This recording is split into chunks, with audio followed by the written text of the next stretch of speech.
కోరికలు అనంతం, ఆశయాలు అపారం. తమ నగరాన్ని ఒకరి విశ్వనగరంగా చూడాలని పాలకులు కలలు కండంలో తప్పులేదు.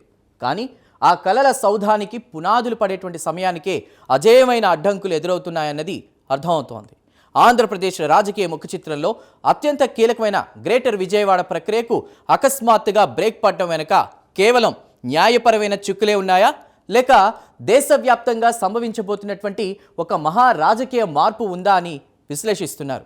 జనగణన అనేటువంటి మహాయజ్ఞం ముంచుకొస్తున్న తరుణంలో కేంద్రం తాజాగా విధించిన ఆంక్షలు రాష్ట్రాల అభివృద్ధి ఆలోచనలకు బ్రేక్ ఇచ్చాయనే సంకేతాలు అందుతున్నాయి. ఇది కేవలం స్తంభించిపోయిన సరిహద్దుల మార్పు కాదు, భారత ప్రజాస్వామ్య అస్తిత్వాన్ని రీడిజైన్ చేసేటువంటి ప్రక్రియ అని భావించాలి.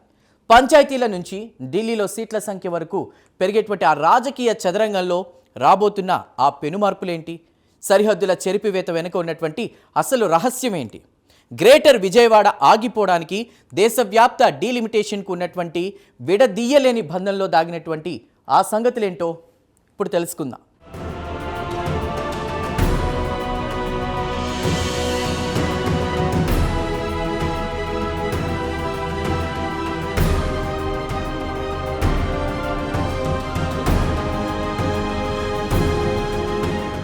విజయవాడను విశ్వనగరంగా మార్చాలన్న సంకల్పం, పరిపాలనను విస్తరించాలన్న లక్ష్యం ఇప్పుడు ఒక అనిశ్చితిలో చిక్కుకున్నాయని అర్థమవుతోంది.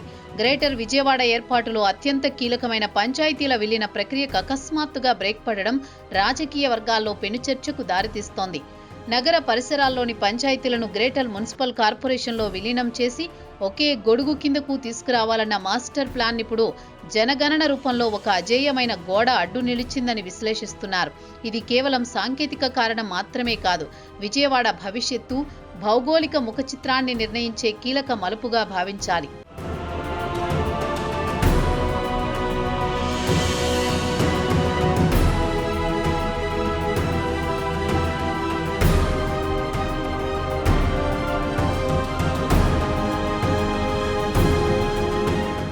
భారతదేశం మొత్తం ఎదురుచూస్తున్న జనగణన ప్రక్రియ 2026లో ప్రారంభం కాబోతుండడం గ్రేటర్ విజయవాడ ఆకాంక్షలపై నీళ్లు చల్లిందని భావించాలి. కేంద్ర నిబంధనల ప్రకారం జనగణన ప్రారంభం కావడానికి నిర్ణీత కాలం ముందే అన్ని స్థానిక సంస్థల సరిహద్దులను ఫ్రీజ్ చేయాల్సి ఉంటుంది. ఒకసారి జనగణన చక్రం తిరగడం మొదలైతే ఆ ప్రక్రియ ముగిసే వరకు కొత్త పంచాయతీల సృష్టి కానీ విలీనం కానీ చేసే అవకాశం లేదని నిపుణులు విశ్లేషిస్తున్నారు. విజయవాడ చుట్టూ ఉన్న గ్రామాల జాతకం ఇప్పుడు ఢిల్లీ నుంచి వెలువడే ఉత్తర్వుల మీద ఆధారపడి ఉందని అర్థమవుతోంది. ఈ అనివార్య విరామం రాజధాని ప్రాంత అభివృద్ధి వేగాన్ని ప్రభావితం చేసే ప్రమాదం ఉందని సంకేతాలిస్తోంది.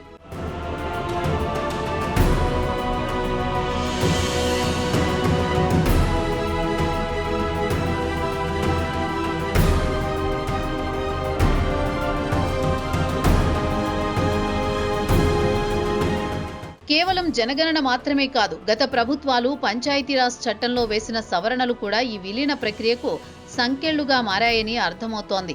సర్పంచుల పదవీకాలం ముగిసే వరకు గ్రామాలను విడదీయడం కానీ విలీనం చేయడం కానీ వీలు లేదన్న నిబంధన ఇప్పుడు ఒక ప్రతిబంధకంగా మారింది. దీనికి తోడు గతంలో జరిగిన విభజనలపైన హైకోర్టులో పెండింగ్లో ఉన్న కేసులు ప్రభుత్వ అడుగులను నియంత్రిస్తున్నాయని విశ్లేషిస్తున్నారు.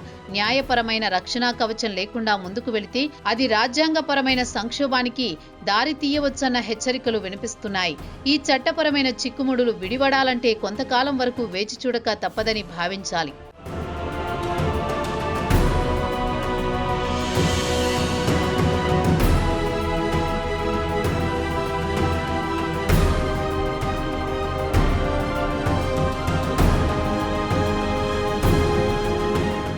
విజయవాడ పరిసరాల్లోని పంచాయతీల్లో వెలువడుతున్న తీర్మానాలు ప్రజా ఆకాంక్షలకు ప్రతిరూపాలుగా కనిపిస్తున్నా వాస్తవ పరిస్థితులు మాత్రం భిన్నంగా ఉన్నాయని అర్థమవుతోంది. నగరంలో కలవాలని కొన్ని గ్రామాలు, తమ ఉనికిని కాపాడుకోవాలని మరికొన్ని గ్రామాలు చేస్తున్న పోరాటం ఇప్పుడు జనగణన డేటాపైనే ఆధారపడి ఉంది. పెరిగిన జనాభాకు అనుగుణంగా వార్డుల పునర్విభజన జరగాల్సి ఉండడం, అది కేవలం జనగణన తర్వాతే సాధ్యం కావడం ఒక విచిత్రమైన పరిస్థితిని కల్పిస్తోంది. ఈ తాత్కాలిక విరామం స్థానిక నాయకత్వాల భవిష్యత్తును ప్రశ్నార్థకం చేస్తోందని, ఇది పరోక్షంగా జిల్లా స్థాయి రాజకీయ సమీకరణాలను మార్చబోతుందని విశ్లేషిస్తున్నారు.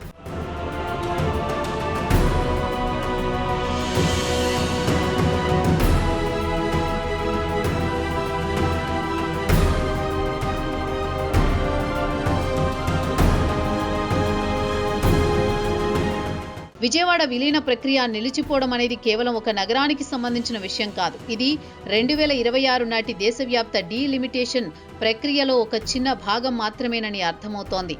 1971 నాటి జనాభా లెక్కల ఆధారంగా జరిగిన అసెంబ్లీ, లోక్సభ సీట్ల సంఖ్యను పెంచేందుకు కేంద్రం సిద్ధమవుతోంది. ఆంధ్రప్రదేశ్లో ప్రస్తుతం ఉన్న 25 లోక్సభ స్థానాలు 28కి, అసెంబ్లీ స్థానాలు 175 నుండి మరింత పెరిగే అవకాశం ఉందన్న అంచనాలు రాజకీయ ఉత్కంఠను పెంచుతున్నాయి. ప్రతి నియోజకవర్గం సరిహద్దు తిరిగి గీయబడ్డం అంటే ఇప్పటి వరకు ఉన్న కోటలు కూలిపోవడం, కొత్త రాజ్యాలు ఏర్పడడమేనని విశ్లేషిస్తున్నారు.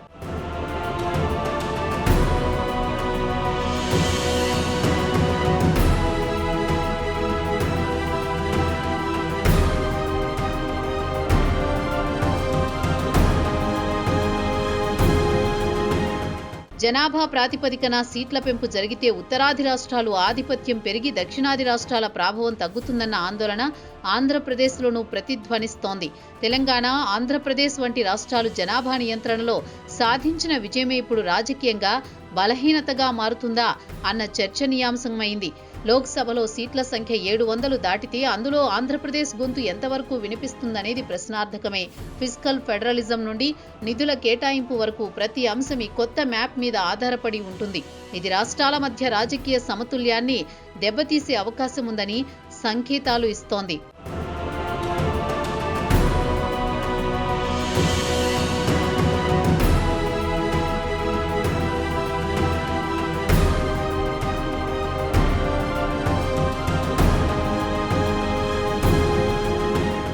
జనగణన, దాని వెంటే వచ్చే డీలిమిటేషన్ తర్వాతే మహిళా రిజర్వేషన్లు అమల్లోకి రాబోతున్నాయని భావించాలి. అంటే గ్రేటర్ విజయవాడ అయినా, రాష్ట్ర అసెంబ్లీ అయినా 33% సీట్లు మహిళలకే కేటాయించబడతాయి. ఇది రాజకీయ ముఖ చిత్రాన్ని పూర్తిగా మార్చే ఒక సామాజిక విప్లవంగా విశ్లేషిస్తున్నారు. పురుషాధిక్య రాజకీయాల్లో సీట్లు కోల్పోయే నాయకులు తమ అస్తిత్వం కోసం చేసే పోరాటం ఇప్పుడు తెర వెనుక బలంగా జరుగుతోందని అర్థమవుతోంది. నియోజకవర్గాల సరిహద్దులు మారడం, మహిళలకు రిజర్వేషన్లు తోడవడం వంటివి కొత్త నాయకత్వాన్ని ఆవిష్కరిస్తాయని భావించాలి.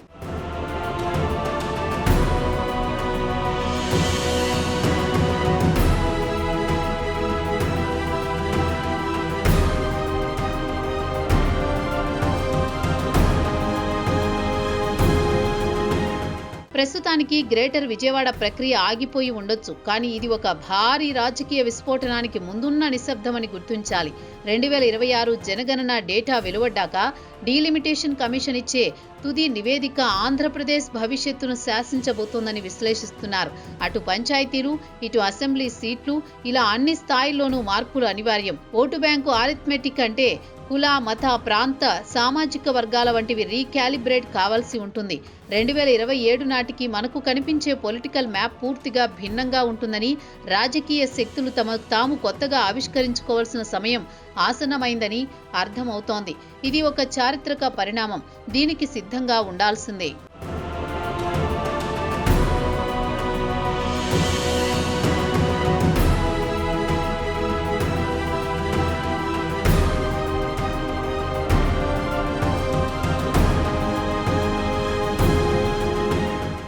గ్రేటర్ విజయవాడకు పడ్డ ఈ తాత్కాలిక విరామం కేవలం ఒక నగరానికే పరిమితమైంది కాదు.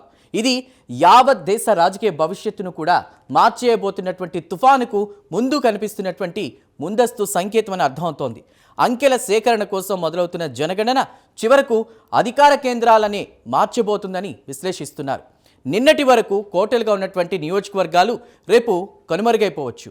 అభివృద్ధి ఆకాంక్షల కంటే కూడా అంకెలు నిర్ణయించే భౌగోళిక సరిహద్దులే ఇప్పుడు అత్యంత శక్తివంతంగా మారబోతున్నాయి. ఆ కొత్త గీతలు ఎవరికి పట్టం కడతాయి, ఎవరి పీఠాలను కదిలిస్తాయి అన్నదే ఇప్పుడు $1 మిలియన్ ప్రశ్న. సరిహద్దులు మారవచ్చు, కానీ ప్రజా తీర్పులో మార్పు రాకూడదంటే రాబోయే ఈ చారిత్రక పరిణామాలను ప్రతి ఒక్కరూ నిశితంగా గమనించాలని భావించాలి. ఇది కేవలం జనగణన కాదు, భారత రాజకీయ రీడిజైన్.